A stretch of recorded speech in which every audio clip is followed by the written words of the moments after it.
Olá, meu irmão, minha irmã. Preparamos para você mais uma vez o nosso programa Voz da Igreja. Obrigado pela sua audiência, obrigado pela sua participação.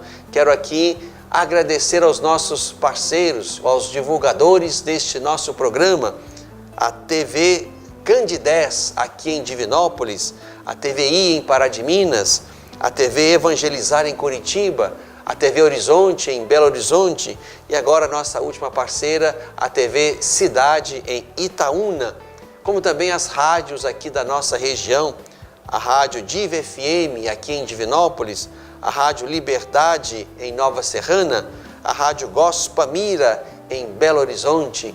Irmãos, amigos que também estão conosco divulgando este nosso programa Voz da Igreja. Fique conosco para beber da fonte preciosa da Palavra de Deus, para visitar no coração deste tempo a Quaresma e para saber e se alegrar conosco dos eventos da nossa igreja. Fique conosco, o programa está apenas começando.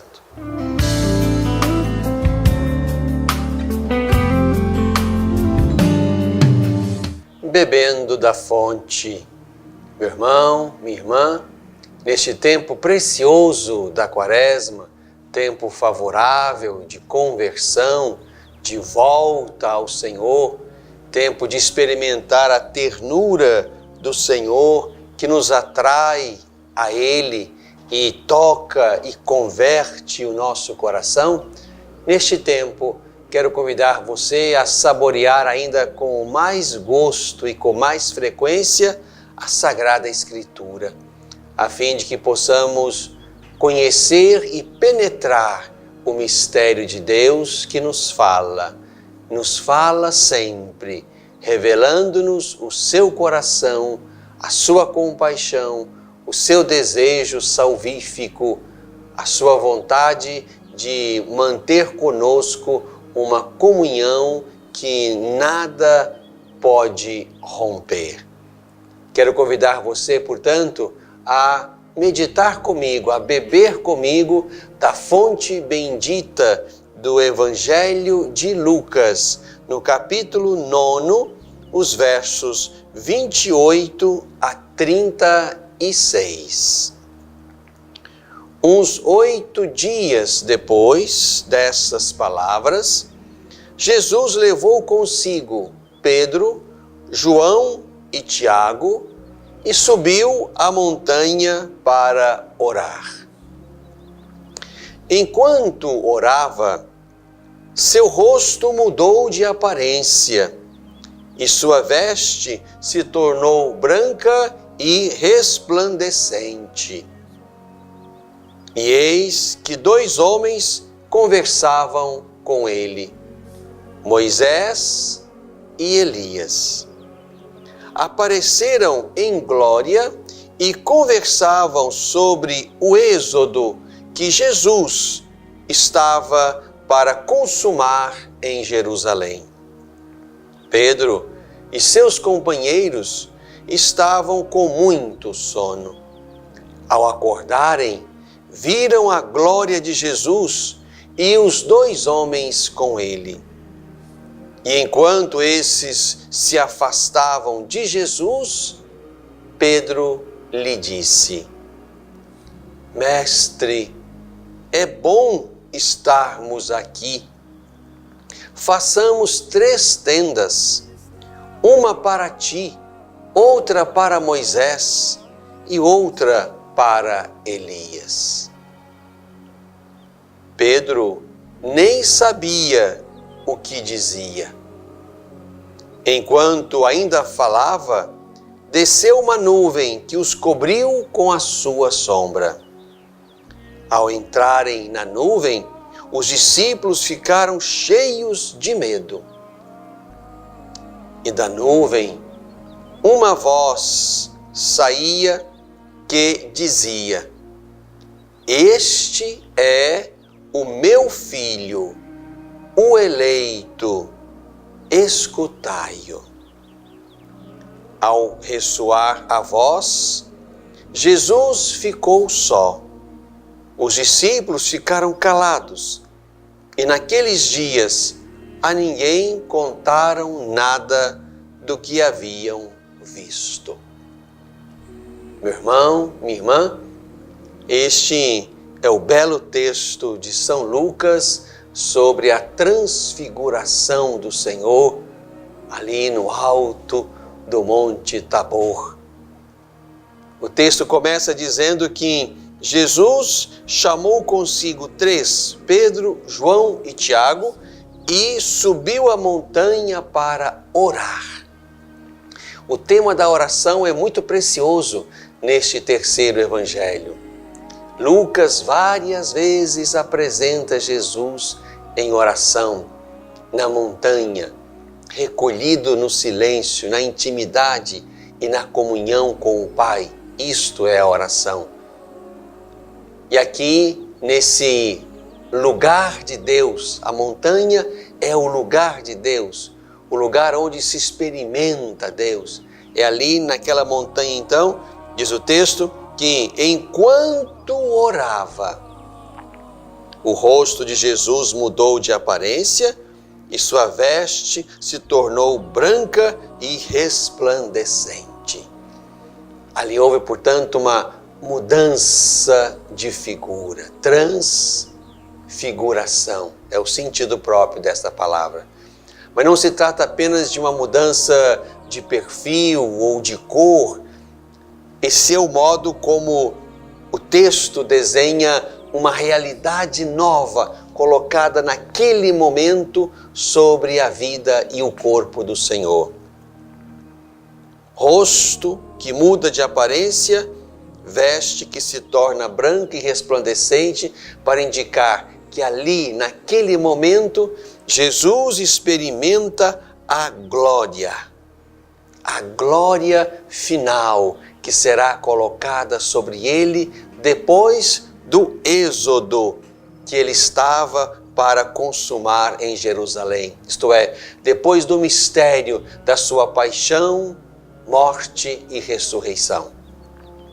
Importante perceber a localização deste texto no Evangelho de Lucas.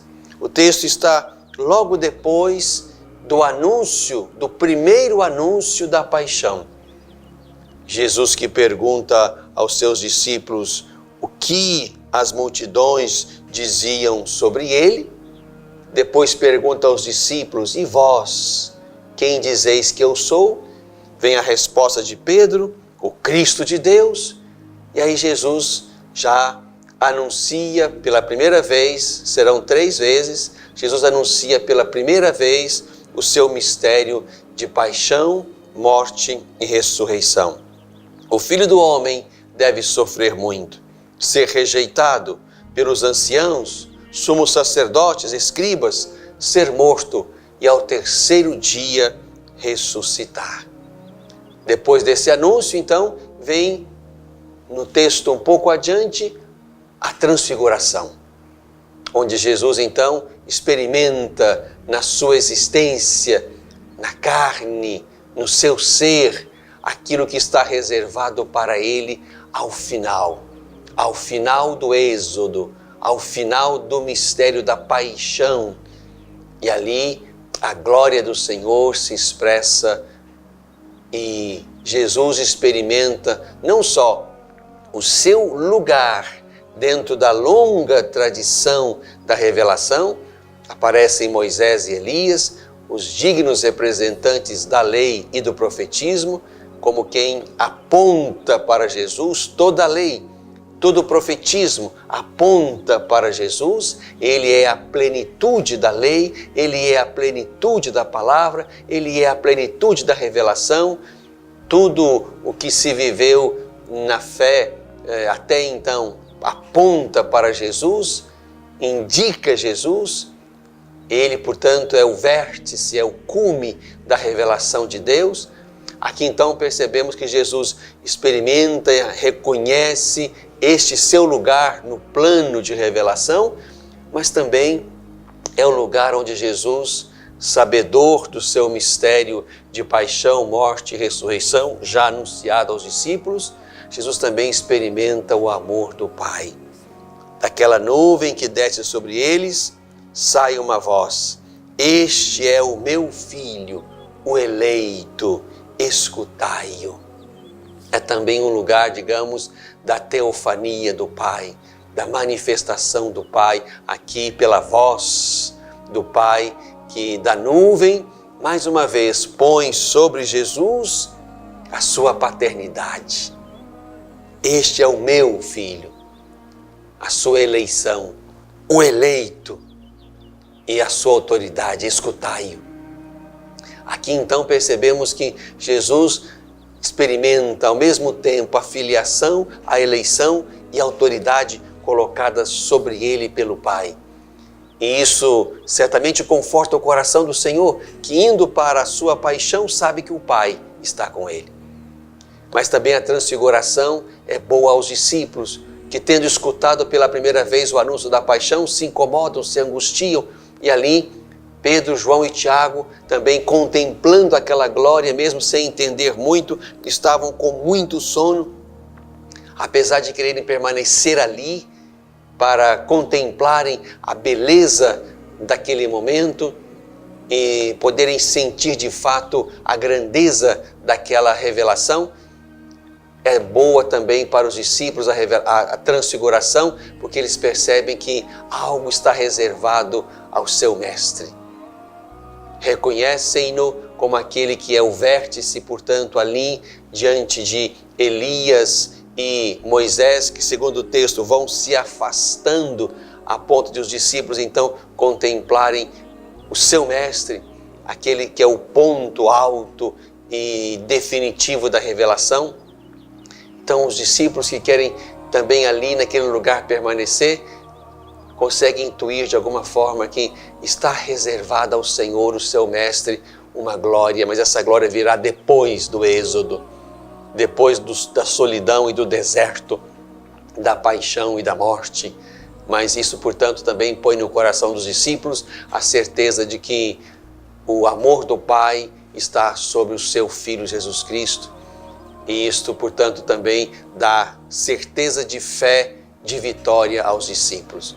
Meu irmão, minha irmã, Quaresma é tempo disto.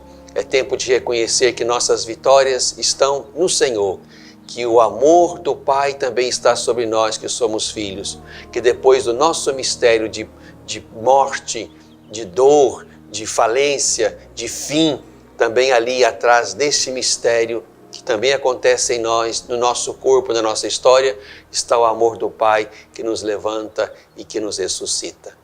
Quaresma é tempo de acreditar que depois das sombras da morte nos aguarda a beleza e a claridade de Deus. Bebemos da fonte.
coração deste tempo, no coração do tempo da Quaresma, nós também vivemos a campanha da fraternidade. Fraternidade e políticas públicas. Serás libertado pelo direito e pela justiça. Quaresma é tempo de conversão. Conversão interior e conversão exterior. E vamos mudar o exterior quando mudarmos o interior. O mundo não muda sozinho, mudam as pessoas que estão no mundo. E convertidas as pessoas na direção certa, na direção de Deus, essas pessoas convertidas também vão interferir no mundo, de modo que o mundo seja o lugar de Deus, o lugar que se constrói segundo Deus. A cidade dos homens se torna também a cidade de Deus. E no Brasil, portanto, já há 55 anos se realiza a campanha da fraternidade. E desde 1978, lá com o tema do trabalho, de lá para cá começaram as campanhas direcionadas para questões sociais, para questões que tocam a vida da sociedade, das pessoas, dos grupos, de modo que a campanha foi nos colocando diante de grandes problemáticas sobre as quais precisávamos colocar o olhar da fé, o olhar a partir do alto, a fim de que encontrássemos caminhos que nos ajudassem a partir de Deus, olhar, julgar e reagir àquelas situações problemáticas.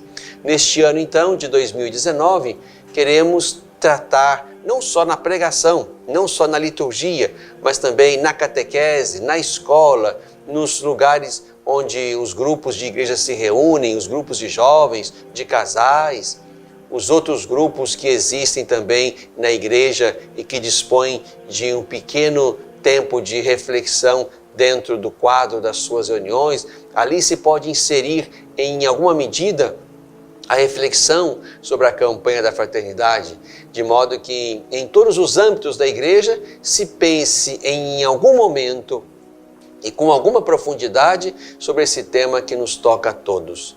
Políticas públicas não tocam só os cristãos, os católicos, os religiosos, os crentes. Não, políticas públicas tocam a sociedade, onde estão os que creem e os que não creem, os ricos e os pobres, os que administram e aqueles que são cuidados, os que governam e aqueles que estão na sociedade como cidadãos que interferem nas relações e na construção desta própria sociedade.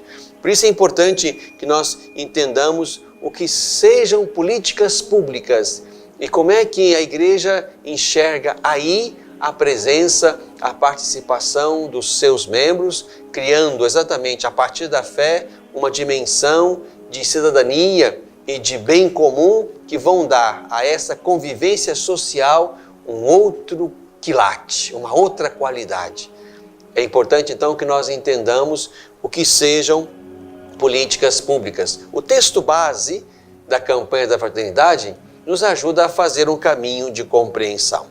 O texto diz assim no número 21. Podemos resumir que política pública não é somente a ação do governo, a ação do Estado, mas também a relação entre as instituições e os diversos atores sociais, que podem ser individuais ou coletivos, envolvidos na solução de determinados problemas. E para isso, utilizam alguns princípios, critérios, procedimentos que vão resultar em ações, projetos, programas para garantir os direitos e os deveres dos cidadãos, como estão previstos na Constituição Federal de 1988, que é a nossa, e em outras leis também. Perceba então, irmãos e irmãs, que política pública é exatamente um modo de organizar, um modo de responder aos problemas de um determinado momento, de uma determinada região, cidade, estado, país. E essa construção será feita não individualmente, de cima para baixo, da cabeça daqueles que governam sobre aqueles que estão na base da sociedade, mas decisões que se constroem na mesa, coletivamente. Há um problema que se enxerga como um problema de um grupo, há, portanto, um olhar sobre esse problema, uma busca de soluções, uma tomada de decisões, um investimento feito sobre as decisões e soluções tomadas de enfrentamento e uma fiscalização de como isso está sendo feito. Perceba então que aqui estamos lidando com coisa pública. O problema não é de um, a solução não é de um, o investimento não vem de um, e a avaliação, a fiscalização daquilo que foi feito também não cabe a uma pessoa só. Política pública, portanto, é a capacidade de nós sentarmos à mesa com aqueles que nós elegemos para as funções de governo, de legislação, de cuidado da nossa gente, sentar à mesa para enfrentar coletivamente os nossos problemas. A vida social é marcada por conflitos. Conflitos porque são muitos os atores sociais. Consumidores, empresários, trabalhadores, corporações, centrais sindicais, mídia, entidades do terceiro setor. Então percebam que o jogo de forças é forte, é poderoso, às vezes conflitivo e conflitante, contraditório em muitos lugares e situações.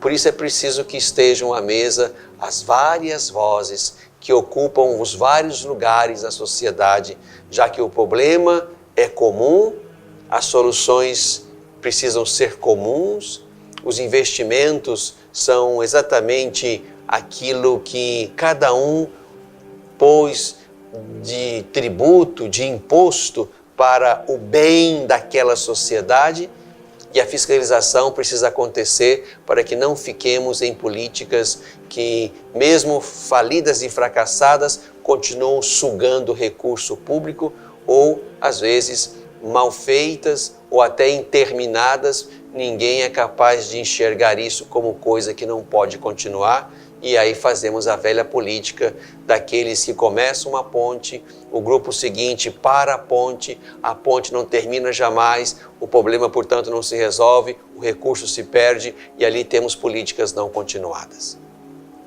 Por isso, meu irmão, minha irmã, aqui não estamos falando de política partidária, não estamos falando de eleições, não estamos falando de partidarismos. Aqui estamos falando exatamente do modo como precisamos administrar nossos problemas, os problemas sociais que nos tocam a todos, nos centros e nas periferias de nossas cidades. Por isso, o objetivo geral da campanha da fraternidade, ele é incisivo e traz consigo 3 palavrinhas importantes que devem fazer parte do nosso dia a dia da fé. A fé autêntica, diz o Papa Francisco, nos leva a querer mudar e melhorar o mundo. E fazemos isto, claro, pela via de uma participação efetiva.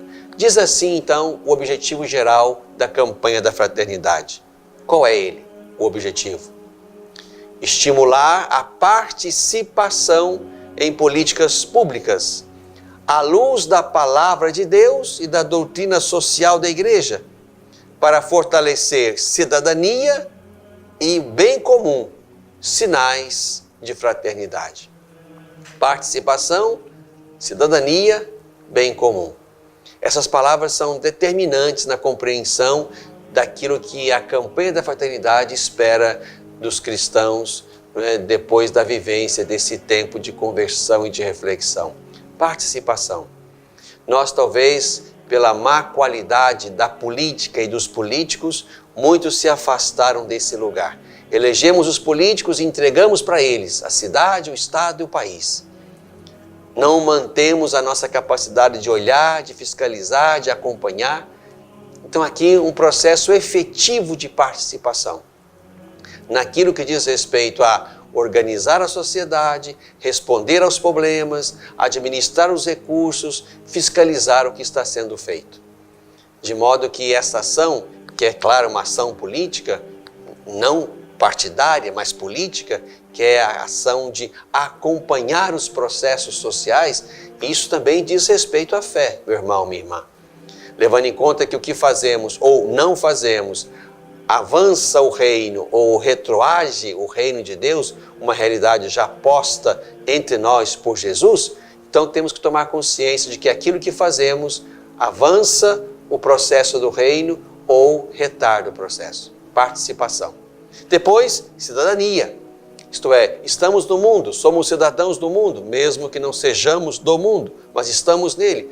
E aqui temos que criar processos de inclusão, de participação, de cuidado de todos. Bem comum, não bem de alguns, não bem de um grupo, de uma classe, bem comum. Tendo em vista que aquilo que pensamos, investimos, planejamos, as políticas públicas vão de fato atender ao bem de todos e não de uma classe ou de um grupo.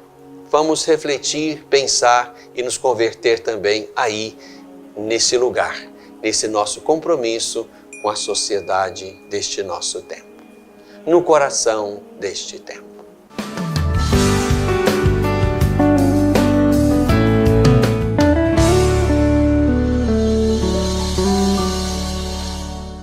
Às vezes, tudo que uma criança precisa para superar uma tempestade em sua vida familiar é encontrar um lar provisório. Uma família que a acolha por um tempo, enquanto sua própria família se reestrutura para recebê-la de novo. Essa é a proposta do Serviço Família Acolhedora. Transformar as dificuldades de hoje em possibilidades de futuro. Serviço Família Acolhedora. A tempestade passa, a vida continua. Participe e faça a diferença.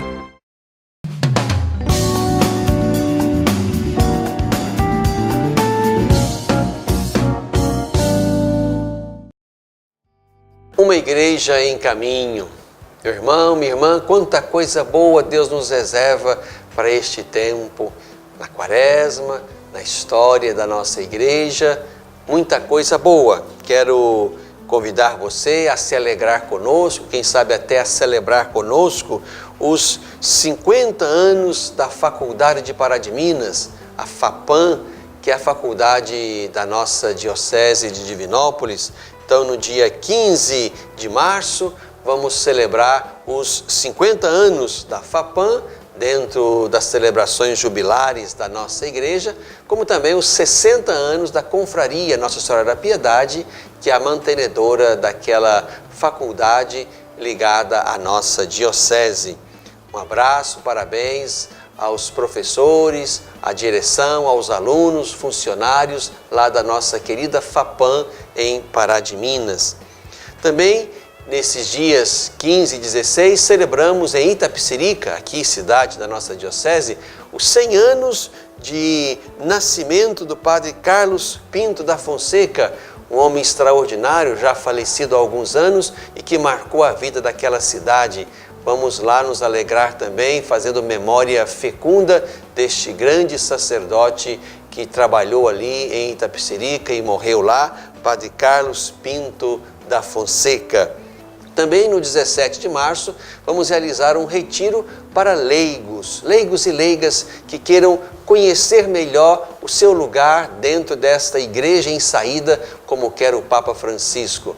Você leigo, leiga aqui da nossa diocese, que quiser participar desse retiro, faça contato lá no nosso Centro Diocesano de Pastoral para maiores informações. E além disso, nessa próxima semana, dia 20 de março, vamos celebrar os 59 anos do Colégio São José São Geraldo, aqui em Divinópolis, confiado aos cuidados e à direção das Irmãs Auxiliares de Nossa Senhora da Piedade. Então nos alegremos com aquela comunidade escolar, com aquela congregação religiosa que entre nós tem a bela tradição do cuidado com a educação. Uma igreja em caminho.